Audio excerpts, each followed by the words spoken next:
हम में से हर शख्स, हर आदमी अपनी रोज़ी कहीं ना कहीं तो ज़रूर कमाता है। आपने कभी सोचा है कि जब हम सुबह निकलते हैं घर से तो क्या हमारे जहन और दिमाग में ये ख्याल भी होता है कि क्या हम शाम को सेफली लौट पाएंगे? हम में से हर शख्स इस चीज़ को प्रिज्यूम करके चलता है कि उसका वर्क प्लेस सेफ है। याद रखिए, सेफ्टी की पहली जिम्मेदारी हमारी खुद की है। गुड मॉर्निंग, नमस्कार, आदाब, अस्सलाम वालेकुम, सत श्री अकाल, वेलकम बैक। दोस्तों, हम में से हर शख्स, हर आदमी अपनी रोज़ी कहीं ना कहीं तो ज़रूर कमाता है। फिर वो रोज़ी चाहे वो बिज़नेस से हो, ट्रेड से हो, इंडस्ट्री से हो, एग्रीकल्चर से हो, सर्विस से हो, उसके लिए उसको कुछ ना कुछ मेहनत करनी पड़ती है।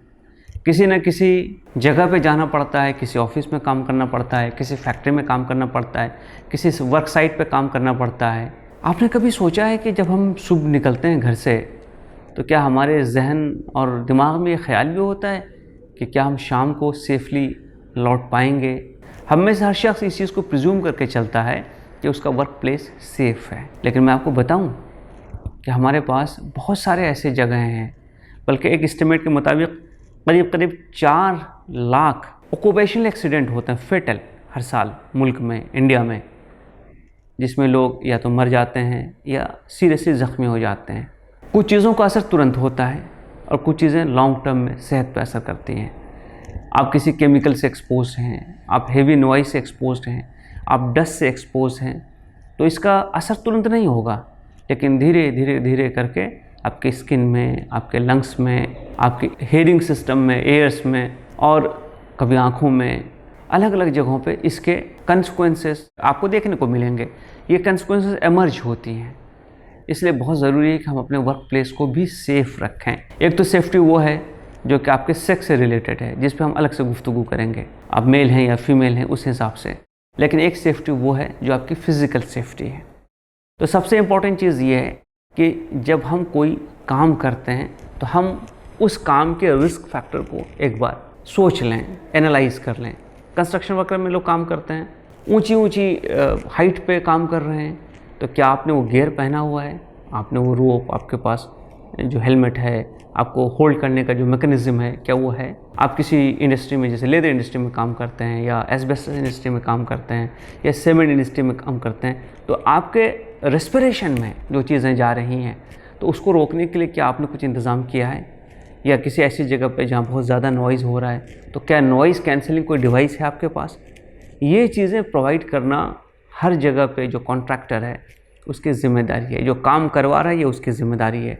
तो हमको इस बात को जानना चाहिए कि हमारी सेहत हमारी ज़िम्मेदारी है। हम किसी ऑफिस में, किसी फैक्ट्री में आज काम कर रहे हैं, कल चाहें तो छोड़ सकते हैं, किसी और जगह पे जा सकते हैं।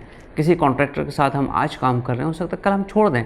तो हमको सबसे पहले अपनी सेफ्टी का ध्यान खुद रखना चाहिए, और उस सेफ्टी के लिए हमको हमेशा एक वर्स्ट पॉसिबल सिनेरियो कि अगर ऐसा हो गया तो क्या है, इसके बारे में सोच लेना चाहिए। अगर मैं 10वीं या 20वीं या 50वीं फ्लोर पे काम कर रहा हूँ, मैं गिर गया तो मुझे गिरने से रोकने के लिए क्या है? अगर मैंने एस्बेस्टस इनहेल कर लिया या कोई केमिकल में इनहेल कर रहा हूँ या उसको हाथ लगा रहा हूँ, उसको छू रहा हूँ, या वो मेरे बॉडी से टच हो रहा है, या बहुत हाई हीट है, हाई टेम्परेचर है, इलेक्ट्रिसिटी का करंट है, ये तमाम चीज़ें हैं, तो इसके बारे में मैंने क्या प्रिकॉशन लिया है? इसके बारे में कई एक्ट्स हैं। इंडियन फैक्ट्रीज एक्ट है जिसमें 29 ऑक्यूपेशनल डिजीज़ेज़ हैं जो कि मेंशन किए हुए हैं।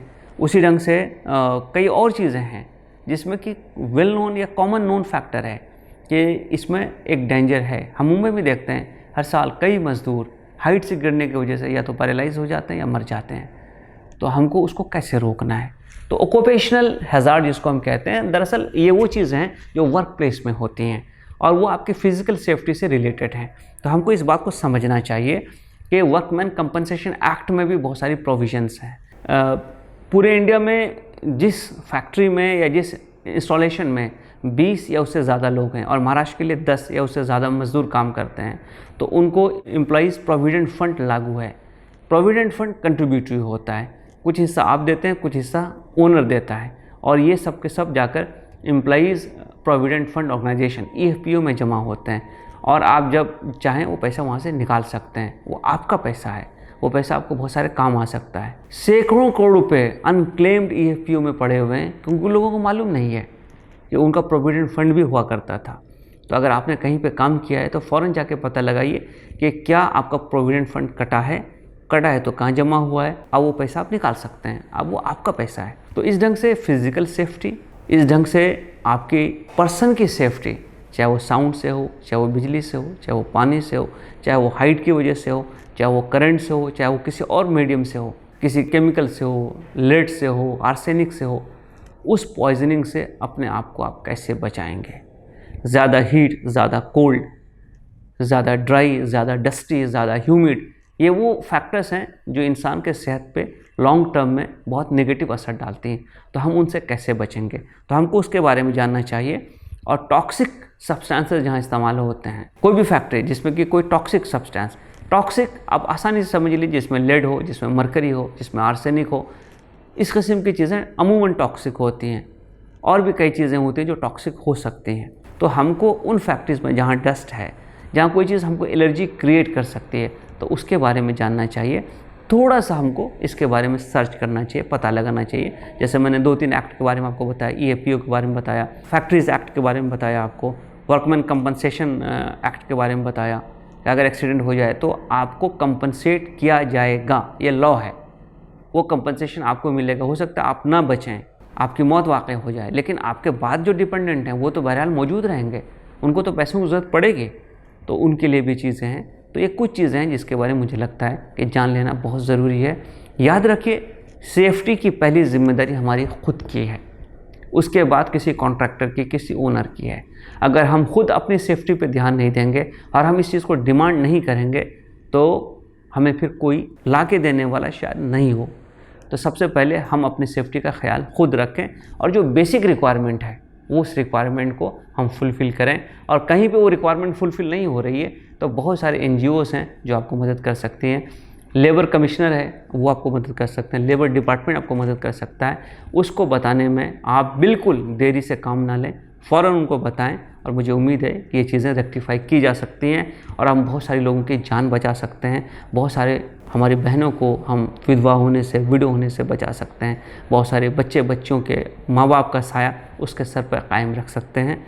हम अपनी तरफ से कोशिश ज़रूर करें, कोशिश करने से ही कामयाबी हासिल होती है। तो आइए हम एक सेफ़ और सिक्योर एनवायरनमेंट में काम करें, मेहनत करें, कोशिश करें, अपना रिस्क हासिल करें, अपनी लाइवलीहुड कमाएं, अपने पैसे कमाएं और हम खुश व खुर्रम ज़िंदगी बिताएं। शुक्रिया।